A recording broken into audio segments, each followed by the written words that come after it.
first speaker that I am calling on is Cedric Prakash. Cedric Prakash is a Jesuit of the Gujarat province. He will be talking to us on the situation of human rights in the countries in Asia. We have here brothers present from India, of course. We have also brothers and collaborators present from Sri Lanka, from Singapore, from Malaysia, from Thailand, from Philippines, from the South Pacific Islands. And what is the situation of human rights in this continent that is the largest continent that harbors a vast majority of the world's population? Father Cedric has been a recipient of the Rafi Muhammad Award, the Kabir Puraskar Award, and the Chevalier of the Legion of Honor of the French government for his work to protect human rights and promote interreligious harmony. Father Cedric. Thank you, Brother Varghese. It's good to be here. I want to thank each one of you, both for the privilege and the opportunity that you give me to be with you at this great assembly on the theme, Prophets and Proclaimers of the Good News in a Post-Pandemic World, Challenge and Opportunities for Religious Brothers. I want to thank your Superior General, Brother John, for his very insightful and erudite keynote address. The welcome from your Assistant Superior General, Brother T.K. James, Brother Rudayam, and to you, Brother Varghese, for being the chief organizers of this program today, tomorrow, and the day after. When we speak about prophets and proclaimers, we are talking about both word and witness. It was definitely the charism of St. Louis de Montfort and the charism of the Gabriel brothers today. I've had great experience with the Gabriel brothers. I go about all over the world saying that if there is one religious congregation of men in the world known for their availability and hospitality, it has to be the Gabriel brothers. Top on. I've spent some days there at the Assumption University in Bangkok. Brother Munipidikail was in charge at that time many years ago. Of great memory, his brother was my novice master here in Gujarat, Father Anthony Munipidikail. And the hospitality that the brothers radiated later on in Madras, in Chennai, and so on, and everywhere. And the great work you are doing, whether from the Montfort Social Institute and from elsewhere. So the theme itself is challenging. My question throughout, ever since I was invited to be here with you all this afternoon, this morning, this night, has in New York just now, I was wondering, what do I tell you when each of you, your congregation, and from your past general congregations, have radiated this theme in so many different ways? I went back to your website and your Gabriel, both Secretariat for Justice and Peace and Integrity of Creation, has this words very clearly spelled out on your website in that section. Go to those who are lowly, marginalized, or rejected. Try to understand them and be close to them. Let your attitude reveal to them the love of Christ and his church, and bear them. Make known to them the good news of the hope that is Christ. This is a setting. This is the context.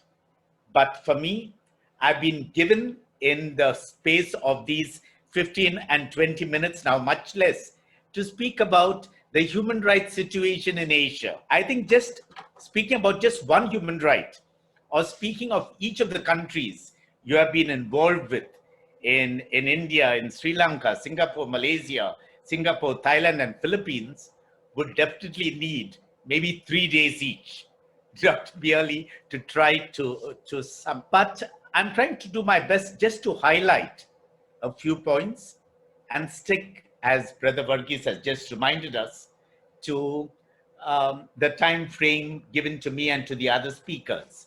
Of course, your Superior General, Brother John, has spoken about Fratelli Tuti, and we have the Universal Declaration of Human Rights.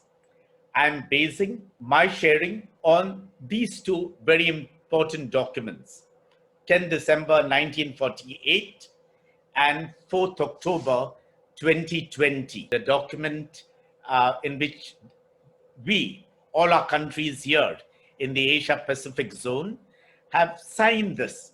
We are signatories to the Universal Declaration of Human Rights. And what the Pope has given to us, what Brother John has already said, was that originally it was meant to be about interreligious dialogue and things like that. Now, the scope of this document is so large, so big, that actually it is frightening even to try to read it, not because of its size, but because of the challenges in it. Let me try to visit not the countries, each of the countries, but certain dimensions of rights which I think need to be looked into in these countries of the area that we are addressing today. And just now I'm taking just 5 of them. Anything from the 30 Universal Declaration of Human Rights and from what the Pope is talking about in Fratelli Tuti, we can take several more. But I'm trying to focus on 5. First of all is the shrinking space of democracy, the emergence and perhaps the mainstreaming of totalitarianism, authoritarianism, and shades of fascism. It covers many things, but I'm taking it as a singular. Then there is the right to freedom of speech and expression, dissent. Can we make our voices heard? Are they confining church and religious congregations in each of these countries, very especially in my country, India, only to what you call the CCM, the church compound mentality, or the convent or congregational compound mentality, and be there and don't do anything else? Then comes the freedom of religion and belief. We are talking about proclamation, having a prophetic role. How does one understand this freedom of religion and belief in the here and now, in our context today, in each of our countries? The right to work, unemployment, about migrants, about refugees, and finally the rights of women and children. I've taken 5. Let's try to look at each one of them, even if I'm just spending less than a couple of minutes on each one. First of all, the shrinking space of democracy. Let's visit each of the countries we are living in today. Let's look at the United States of America. And I'm sure there is a brother there at 3 a.m. in the United States and so on. And look at the speeches both of Joe Biden and of Kamala Harris. Look at the tone of the speeches and look at what the CNN commentator, Anthony Van Jones, said while he was being interviewed on Saturday morning America time. He broke down, he wept, and millions the world saw him. He says, finally, I can go home tonight to tell my children there is still character left. He was talking how we can breathe. If you're talking about the United States, on one hand, what more is happening in countries like India, or perhaps in Thailand? We know what's happening in Thailand, the protest, what's happening in countries like Sri Lanka, and so on. While some of the countries really do not profess to be democracies, and I'm sure those of you who are in the Philippines are listening to me, look at how people are gunned down there just for suspecting that they are peddling or belong to a drug mafia without any kind of evidence. How do we do it? How do we ensure that this democratic space, which is very important for every single citizen, after the World War II, the world came together and said never again. That is why we have the Universal Declaration of Human Rights. And in a democracy, in any country, whether you profess, that you are a democracy or not, you have a constitution. And every single constitution does give this kind of freedom to at least be a democracy, be in a democratic setup. Malaysia is one of those countries, and some of you are there in Malaysia, that has several restrictive practices. And we know that. There are Human Rights Watch reports, there is Amnesty International reports, And so, and so in Singapore, while there is a kind of a veneer that, there are human rights and so on, new legislation, new laws kind of shrink democracy. Related to the first point is my second point, dissent.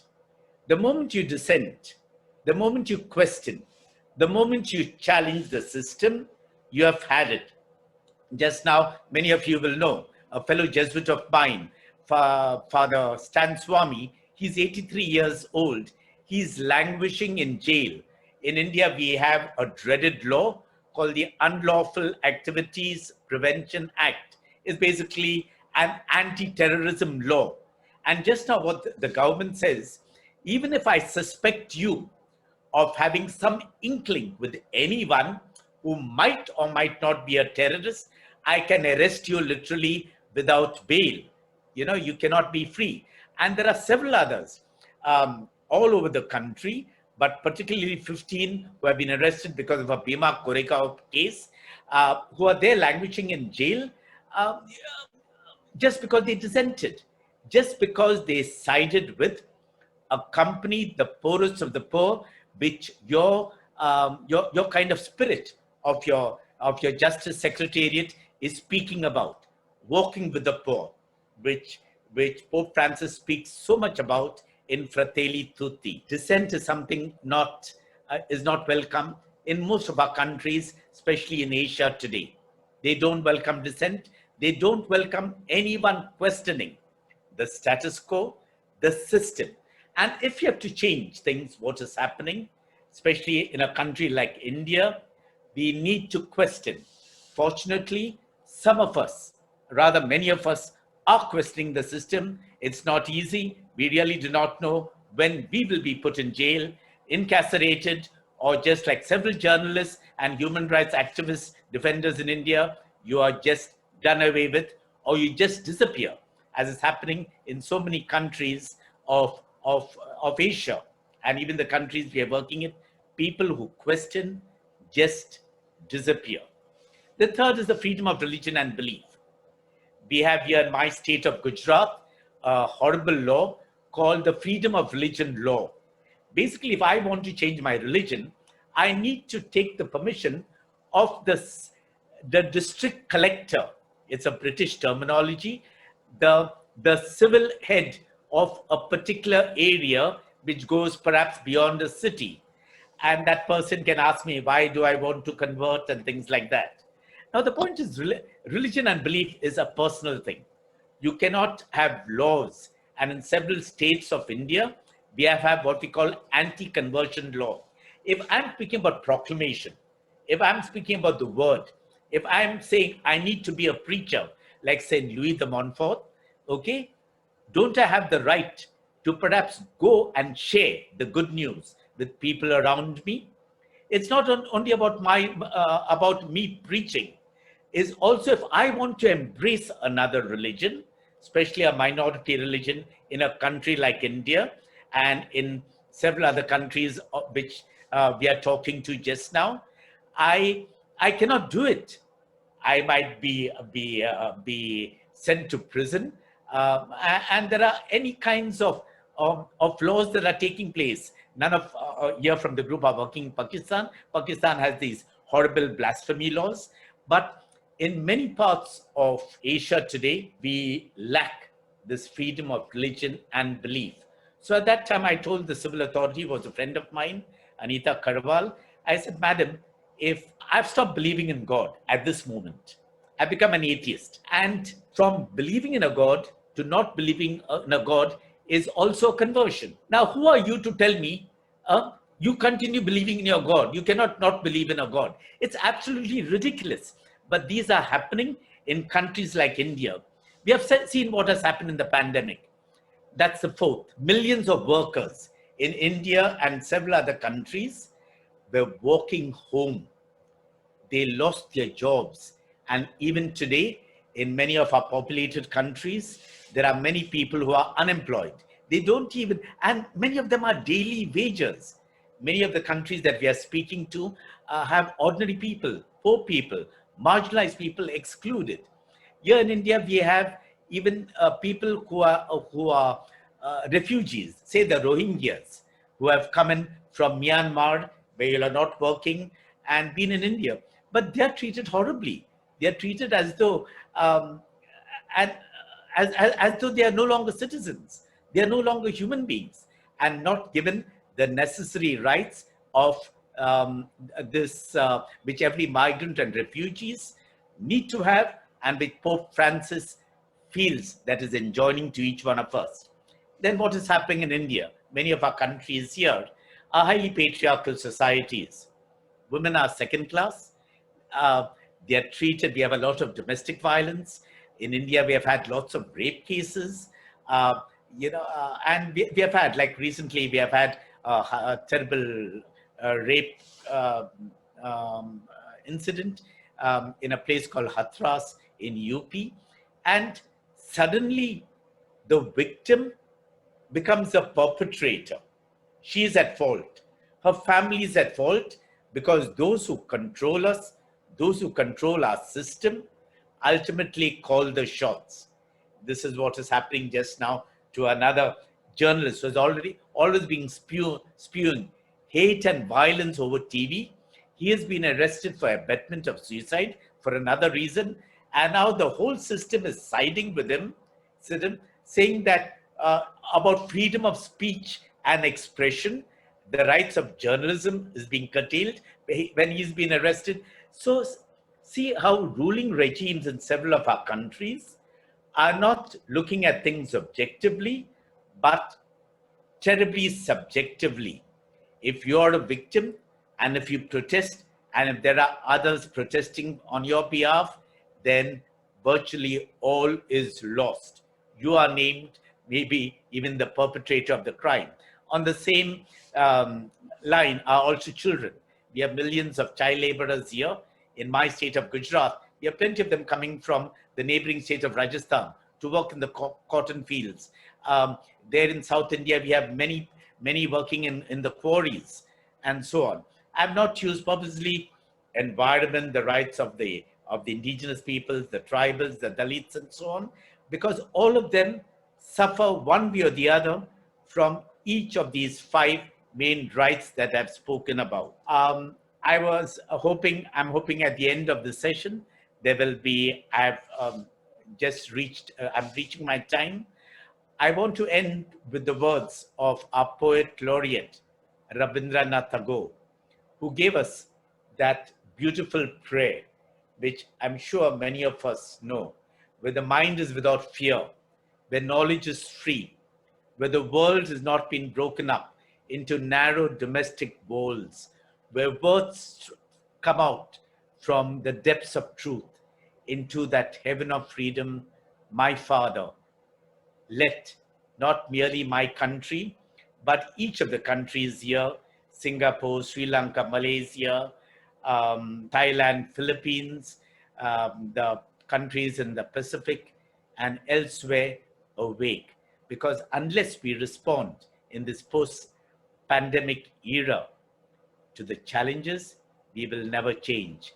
And for the opportunities that religious brothers have is there in number 2, in Fratelli Tuti.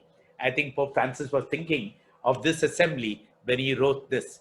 And in number 274, he enjoins every single disciple of Jesus get involved in political action in the here and now. God bless each one of you, the organizers, the congregation, the senior leadership of the congregation, and all the participants gathered here. And thank you for your patience in listening to me. Jai Hind. Thank you, Cedric. As always, you have been very inspirational. Yours is one of the most prominent voices on behalf of human rights, protection of human rights in the church in India. Thank you for this message.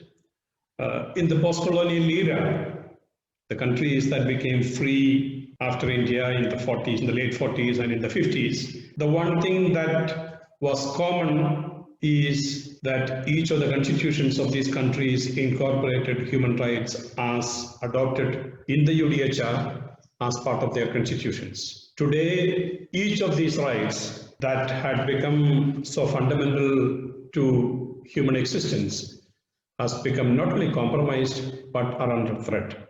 And you have pointed out 5 of those that are under grave threat in the countries in Asia: the shrinking space of democracy, the threat to the right to dissent, the threat to the freedom of religion and belief, one's conscience, the right to work, employment, and livelihood, and the rights of women and children. Precisely these rights are under threat in each of the countries in Asia today where the Brothers of St. Gabriel are working.